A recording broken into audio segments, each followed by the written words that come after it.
will lead you to repentance. Are you with me?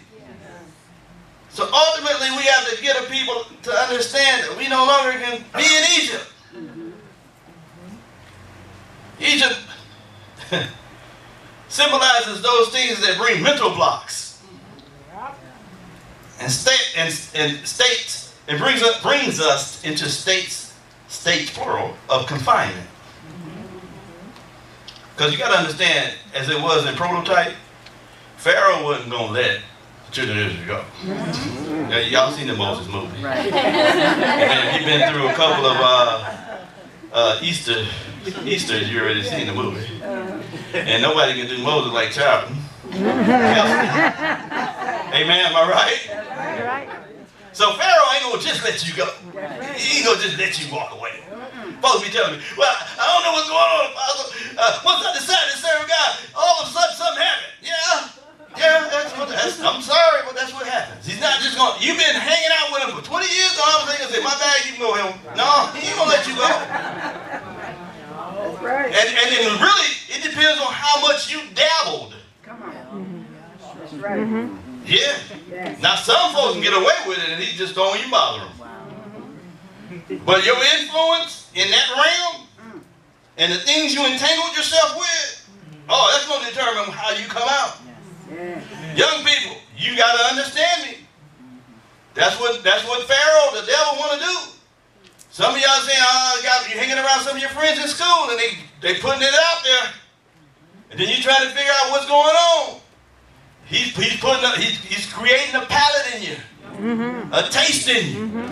He's trying to see what he can get away with. So while you sneaking and smoking and drinking and slipping and doing that other stuff, he's just sowing seeds. And he's going to come for harvest. And before you know it, so many things I've done innocently. Thought I was just, nobody was around, Come on. I didn't get corrupt till I'm going to be honest. I didn't get corrupt about 17. 18. Some of my buddies was at 13, 14, 15. You know what I'm saying? Gompers, they was smoking. I'm like, what? I was a goody two-shoes, so I wasn't doing all that. Then he connected me with one of my buddies. That's all it takes. It takes a buddy. You'll never go into sin without a buddy. I'm serious. Am I right? There's never nobody I know of that went into something alone. You don't just stumble, you get introduced. Hey, come on over here, Steve, man, try this. Try this one. Before you know it, you got a whole carton full of stuff. And now you got options.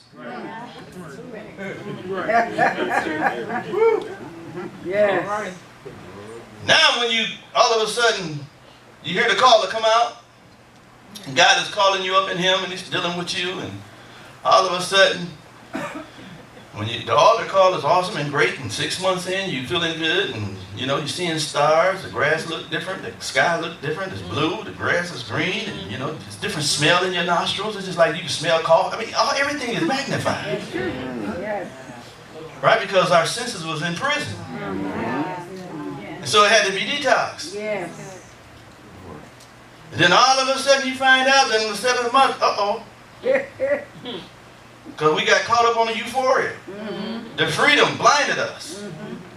Nobody told us you got to go to work. Because the gift was free. They didn't tell you you had to contend for it. You had to fight for it. You had to make up a decision. Am I going to lend my members to what? To whom?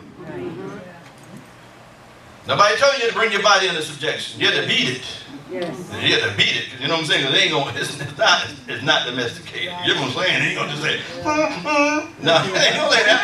It's like no, get me up out of here. Put me on speed dial. No, y'all get that next week. Let me catch up, because that's what the enemy started telling you. You've been saved. And I was talking to somebody about that. And they were, they've been saved, ordained and everything, and they just felt like, hey, I deserve a break. So I'm going to take some time off. Now they are butt wild.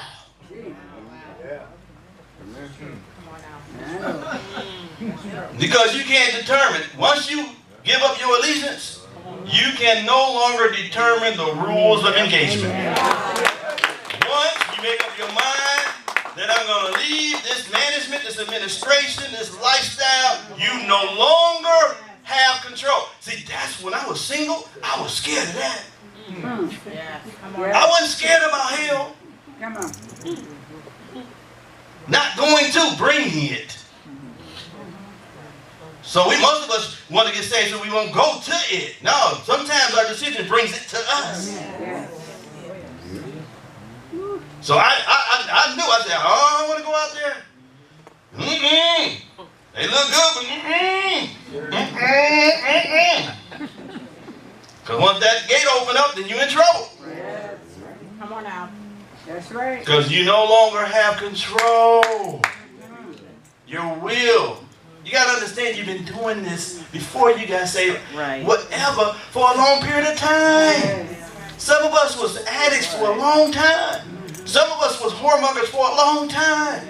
Some of us was in some perverse stuff for a long time. And I was in all that. And I couldn't chance it. I'm 20 years in and I'm no ways tired. Say that.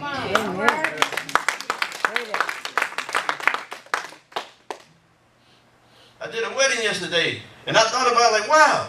And I mentioned the word 20 years. I'm like, man, I never left my post. Oh, Lord.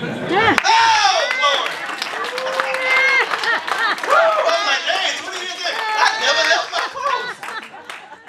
Amen, Apostle. It ain't because I can boast in me. I can boast in what I committed to God. If I commit my life to God, He's faithful and just. You know what I'm saying? You just give it to God. Yes. He's able to keep it against that day. Yes. God will keep whatever you would commit. Yes. If you're not willing to commit it to God, He won't keep it. Yes. Yes. Yes. That's why you got to commit, not get committed like in institutional life. You got to commit your marriage, your money, your sanity, your peace. You got to commit it to God because this Egyptian mentality won't allow you to enjoy transition into the promised land. It wants to keep those mental blocks. God wants to bring us out of Egypt. He wants to get us to an exodus. So this is what I wrote. If we're not free to worship, free to pray, free to live holy unto God, then our exodus awaits us. There's an exodus in the earth. Trust me. God is calling us further. Yes. Where we've been in times past is not enough. The way we've done it in times past is not enough. It's not works, it's fruit.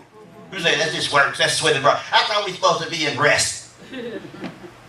Well, rest doesn't mean passivity. It just means you cease from operation. Now, a greater authority that's in you will rise up. That's what rest really means. Jesus was in rest. He said, the Father in me does the works. That's rest. You get what I'm saying? So that's the rest I'm talking about. Don't get it all pacified. I'm talking about I'm not working anymore. The Spirit of God is in me is working.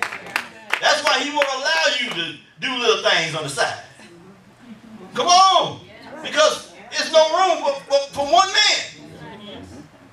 And that's Him working in me the will and the do of His good pleasure. So there's no conflict of interest trying to figure out what day I'm going to give to God. Every day is His. That's how. Our limitations should not define our destination.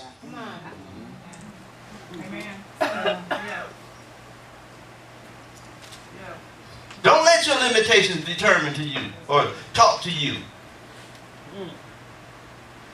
I was sharing with somebody, I don't know if I mentioned it on Wednesday Night Crew. Got a different set of crew. But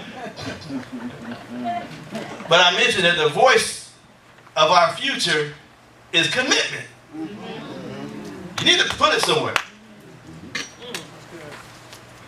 Without commitment, your future has no voice. I was trying to figure out, an apostle spoke to me about 5 years ago. so-and-so and so-and-so, this and that, skit and scat, all that stuff. I mean, a boatload of stuff. He just prophesied, just came out, it just oozed all on me. But then you never matched it. There has to be something in your heart. It's not just, you can't leave it up to time and chance. It should push you to a certain place where your future has a voice.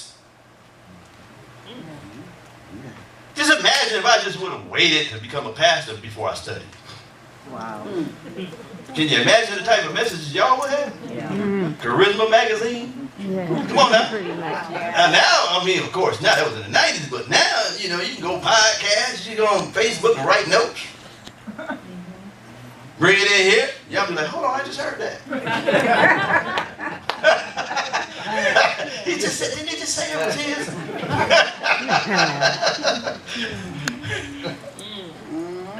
Nothing wrong with taking notes, y'all. Ain't nothing knocking it. I've been fed from people. But I'm just saying the ones that like to hijack stuff. You know. Yeah. Bootleggers, you know, we got bootleggers in the camp. We got the bootleggers in here, you know. You come here and get all the messages and teach them, and you listen to me teach and train you and activate you. You get on the phone and start, yeah, God said. Then all of a sudden you're talking about what I'm talking about. No, that never happened in this church. Don't worry about it. That happened. But we must hear the call of the Spirit to leave Egypt. Why? Because you cannot produce the seed of your destiny in Egypt. Wow. How you know? Abraham. Abraham was a good example, y'all. Remember chapter 12, Genesis 12? Remember he was called out in the first 4 verses? And then, you know, kind of, you know, when God called you out, you really don't know where to go. Am I right? Come on now. You know, he didn't know where to go. Let's go to Genesis 12. Y'all looking at me like y'all don't read. Let's go to Genesis 12. Every now and then, Apostle. Okay, every now and then. Every now and then. Every now and then I pick it up when I, you know, feel lead.